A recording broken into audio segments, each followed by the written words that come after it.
থাকবে। তবে এবার আপনাদেরকে নিয়ে যাব আমি মুকুন্দপুরে এবং সেখানকার বয়েজ স্পোর্টিং ক্লাবের পুজো আমরা দেখব পিঙ্কির মাধ্যমে। পিঙ্কি রয়েছেন আমাদের সঙ্গে সরাসরি। পিঙ্কি, সেখানে ঠিক কি থিম করা হয়েছে বা যাবতীয় সজ্জা, সাজসজ্জা, মণ্ডপ সজ্জা কিরকম দেখতে পাচ্ছ একবার জানাও আমাদের দর্শক বন্ধুদের।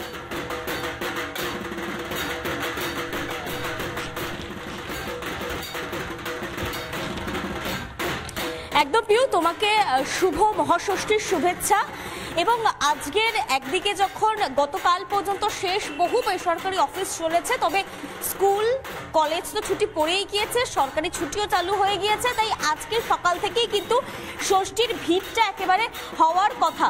অন্যদিকে তুমি যেটা জিজ্ঞেস করছো যে কোথায় দাঁড়িয়ে রয়েছি, আচ্ছা পিউ তোমাকে যদি আমি বলি যে সিপাহী বিদ্রোহ যখন হয়েছিল সেই সময়ের টুকরো ছবি কলকাতায় তৈরি করা হয়েছে এবং সেই ছবি আমি হয়তো দেখাবো। তার কারণ ঠিক 1757 সালের সিপাহী বিদ্রোহের আঁচ ছড়িয়েছিল এই সমগ্র ভারতবর্ষ জুড়ে এবং তারই টুকরো ছবি এই মুকুন্দপুর সার্বজনীন তথা বয়েজ স্পোর্টিং ক্লাবে তুলে ধরা হয়েছে। তুমি দেখতে পাচ্ছ সম্পূর্ণ এই যে পুরো মণ্ডপটা দেখতে পাচ্ছ, সেখানে সিপাহী বিদ্রোহের বিভিন্ন টুকরো টুকরো ছবি, তাদের বিভিন্ন যে ব্যারাকপুর পার্ক এবং ক্যান্টনমেন্টের বিভিন্ন ছবি যেটা গুরুত্বপূর্ণ ভূমিকা পালন করেছিল সেই ছবিও কিন্তু এখানে রাখা রয়েছে। এবং তুমি দেখতে পাচ্ছ যে সেই সিপাহী বিদ্রোহ যখন চলেছিল সেই সময় কিন্তু ইংরেজরাও ভারতের প্রত্যাঘাতে আক্রান্ত হয়েছিল, কারণ ভারতের যারা যুবরা ছিলেন, যারা নেতৃত্বরা ছিলেন, তারা কিন্তু পাল্টা আক্রমণ করেছিলেন, পাল্টা সিপাহী বিদ্রোহে নেমেছিলেন, বিপ্লবীরা নেমেছিলেন। এবং সব মিলিয়ে বলা বাহুল্য যে এই সিপাহী বিদ্রোহ 1757-এর সিপাহী বিদ্রোহ যে সেটাকে ফুটিয়ে তোলা হয়েছে, যে থিমের নাম বা ভাবনার নাম দেওয়া হয়েছে দ্রোহ। এই দ্রোহ ভাবনার মাধ্যমেই কিন্তু সিপাহী বিদ্রোহের টুকরো ছবি এই মণ্ডপে ফুটিয়ে তোলা হয়েছে। অন্যদিকে খুব গুরুত্বপূর্ণভাবে এখানে যে মা দুর্গা যেখানে অধিষ্ঠিতা, সেই মাকে কিন্তু এখানে রণাঙ্গিনী কিংবা বলা বাহুল্য যে একদম যুদ্ধরত অবস্থায় দেখানো হয়েছে। যেভাবে ব্রিটিশরা যখন ভারতে অত্যাচার করেছিল সেই সময় মা রূপী বিভিন্ন মহিলারাও কিন্তু সামিল হয়েছিল ব্রিটিশ তারাও বা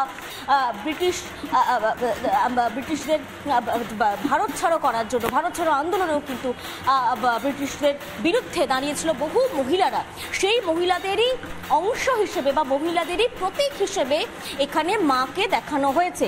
তুমি দেখতে পাচ্ছ মা দুর্গা এখানে সিংহের উপর অধিষ্ঠাত্রী এবং নিচে যে অসুর হিসেবে দেখানো হয়েছে সে একটি ইংরেজ। অর্থাৎ কোথাও গিয়ে যেন বোঝানোর চেষ্টা যে নারীরাও এই আন্দোলনে সামিল হয়েছিল এবং সেই নারীদের মধ্যেই মা দুর্গা অবস্থান করে, সেটাই যেন কোথাও গিয়ে এই যে থিম সেই বা ভাবনা, সেই ভাবনার মধ্যে ফুটিয়ে তোলা হয়েছে। অত্যন্ত সুন্দর একটা ছবি। সবচেয়ে বড় কথা এখানে দেখলে এইটুকু অন্তত বোঝার উপায় নেই যে এইটা আসলে লাইভ নয় বা জ্যান্ত নয়, বরং দেখে মনে হবে একেবারে চোখের সামনেই যেন কেউ এক্ষুনি সিংহ থেকে নেমে মা দুর্গা হেঁটে আসবেন, এতটাই লাইভলি রাখা হয়েছে বিষয়টাকে।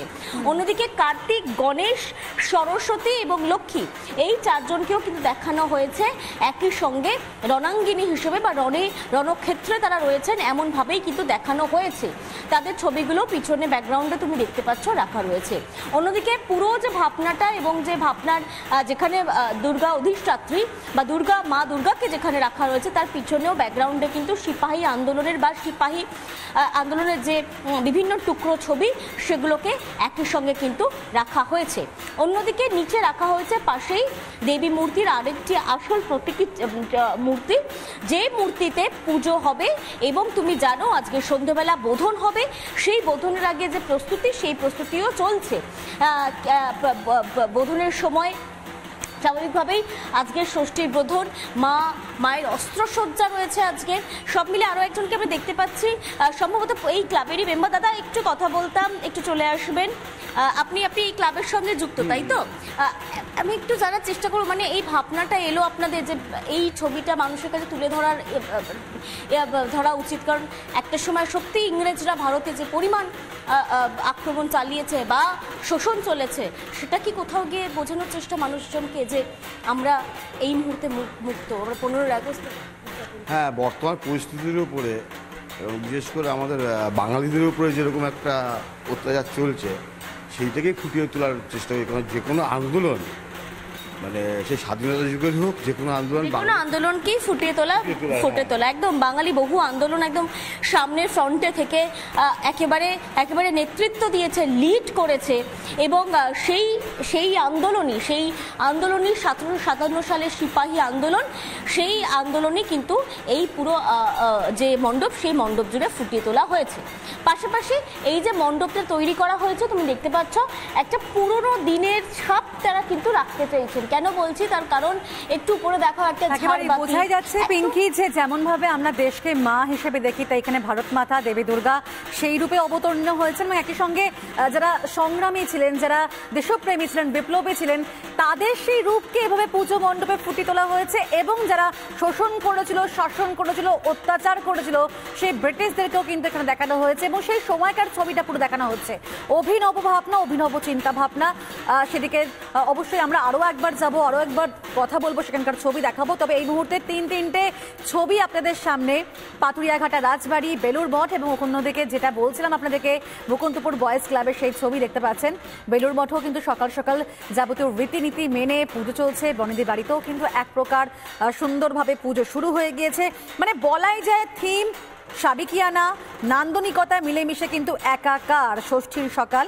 আপনাদেরকে এই ছবিও দেখিয়েছিলাম যে সকাল থেকে কিভাবে প্যান্ডেল হপিং শুরু হয়েছে, মানুষ বনেদি বাড়িতেও ভিড় করছেন, মণ্ডপে মণ্ডপে ধূপ ধুনোর গন্ধ, ঢাকের বোল শোনা যাচ্ছে, তার মধ্যে মায়ের অপরূপ মূর্তি, মানে বাঙালি যে শ্রেষ্ঠ উৎসব তা কিন্তু একেবারে জমজমাট। উত্তর কলকাতার বিভিন্ন বাড়ির পুজো ঘিরেও কিন্তু সেই উন্মাদনা কাজ করে, যেমনটা পাতুরিয়াঘাটা রাজবাড়ির ছবি দেখাচ্ছিলাম আপনাদেরকে। সেখানে ইতিমধ্যে যেমন এই বাড়ি পুজো দেখতে সবাই আসছেন, একই সঙ্গে সেখানে পুজোও চলছে।